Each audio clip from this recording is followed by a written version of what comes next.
जी अस्सलाम वालेकुम रहमतुल्लाहि व बरकातुहू। बाज़ औक़ात ऐसा होता है कि कुछ चीज़ें आप सुनते हैं, कुछ ख़बरें आप सुनते हैं, कुछ बातें आप सुनते हैं, आपको यकीन ही नहीं आता कि ऐसा भी हो सकता है। ऐसे ही आजकल मेरे साथ भी हो रहा है। ऐसी चीज़ें सुन रहा हूँ कि मुझे यकीन ही नहीं आ रहा कि ये कुछ हुआ या ये कुछ हो सकता था या ये कुछ हो सकता है।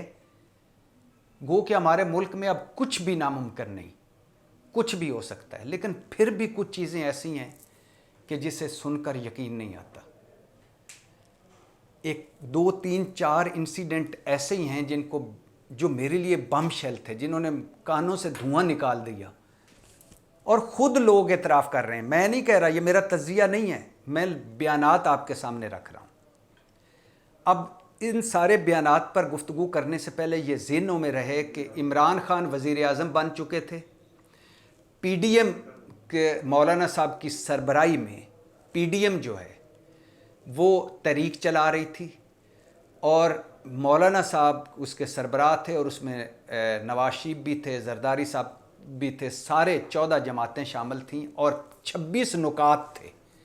और लुब्बे लुबाब ये था, असलियत वदिया जमहूरियत के लिए तहरीक चल रही थी, सिविलियन बालादस्ती के लिए तहरीक चल रही थी, वोट की इज़्ज़त के लिए तहरीक चल रही थी और इंसानी हकूक़, मजबूत जमहूरियत, आज़ाद सहाफ़त के लिए तहरीक चल रही थी। 26 नुकात थे। अब ये इस तहरीक को सामने रखिए और फिर अब देखिए कि PDM उन दिनों में जब इमरान खान वज़ीर आज़म थे दर पर्दा क्या कर रही थी। अब पहले ख्वाजा आसिफ साहब को सुन लीजिए। ख्वाजा आसिफ साहब हमारे दोस्त मंसूर अली ख़ान के प्रोग्राम में बता रहे हैं, उन्होंने बताया कि अप्रैल 2019 में इस्टेब्लिशमेंट ने हमसे रब्ता किया और कहा कि पहले पंजाब ले लें, यानी पंजाब में अपनी हुकूमत बना लें। उस वक़्त उस्मान बुज़दार पंजाब के वज़ीर आला थे, यानी पंजाब में अपनी हुकूमत बना लें और फिर दिसंबर में मरकज़ ले लें।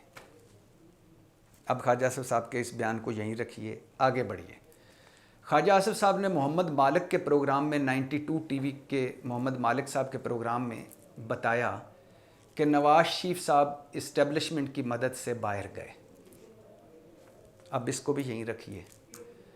और ख्वाजा आसिफ साहब उन 8 सियासतदानों में से थे जो लंदन गए और जिनसे कुरान पर हल्फ लेकर फिर नवाज शरीफ साहब ने कहा कि हम जनरल बाजवा को एक्सटेंशन देंगे और वापस आकर मुस्लिम लीग नून ने जनरल बाजवा साहब की एक्सटेंशन के हक़ में वोट डाला और जिसको ख्वाजा आसिफ साहब कह रहे हैं कि ब्लैंक चेक के तौर पर बिना किसी शर्त के हमने एक्सटेंशन दी।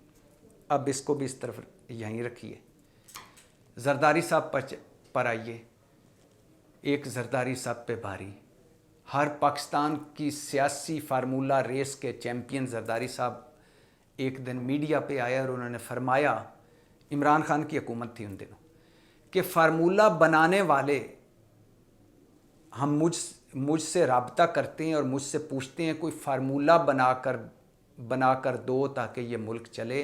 तो मैंने उनसे कहा है पहले इसकी छुट्टी करें, मतलब इमरान खान की छुट्टी करें, फिर मैं फार्मूला बना के दूंगा। अब इसको यहाँ रखिए। मौलाना फजल रहमान साहब जो PDM के सरबराह थे और असली और वदिया जमहूरियत और सिविलियन बालादस्ती और वोट की इज़्ज़त की तहरीक को लीड कर रहे थे और जिनका यही ख़तरा था कि इमरान खान सिलेक्टेड लाडला है, इस पर किसी का हाथ है, हमें सिलेक्शन नहीं चाहिए, लाडलापन नहीं चाहिए, असलियत वदिया जमहूरियत चाहिए।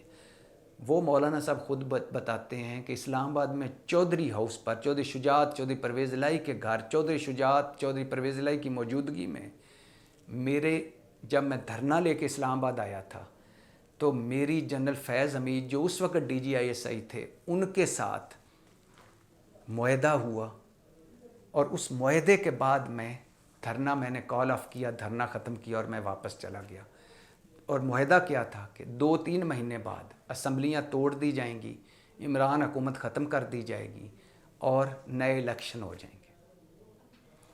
अब ज़रा इस सारे को देखिए।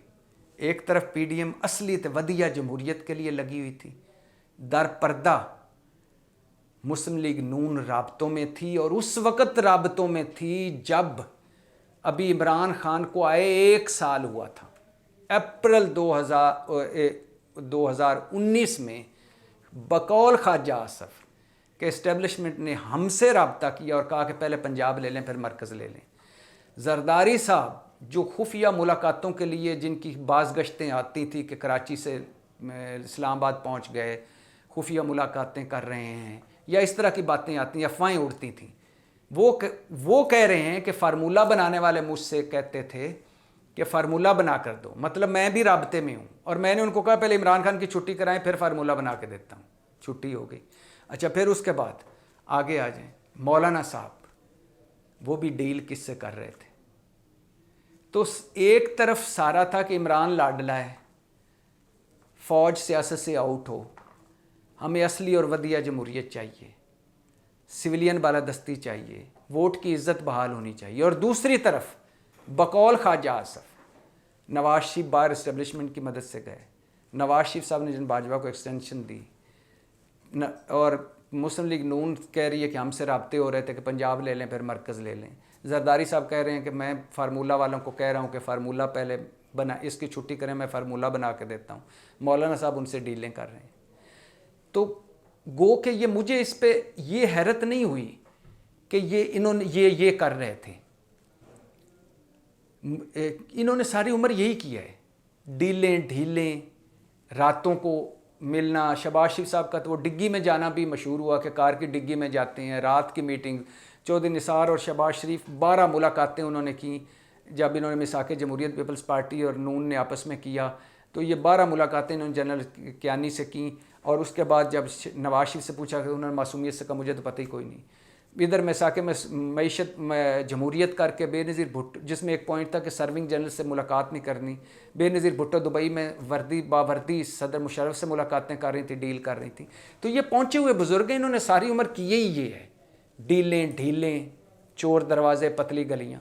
لیکن مجھے حیرت اور میرے لیے بام شیل اور میرے لیے یہ ایک نا یقین کرنے والی بات یہ تھی کہ ابھی عمران خان حکومت بنی تھی، سال ہی ہوا تھا، تو یہ سارے بزرگ اپنے کاموں میں لگ گئے، اور جو کچھ بھی ہو رہا تھا سامنے کچھ اور ہو رہا تھا، در پردہ کچھ اور ہو رہا تھا۔ تو یہ ہیں یہ اصلی جمہوریت پسند والے۔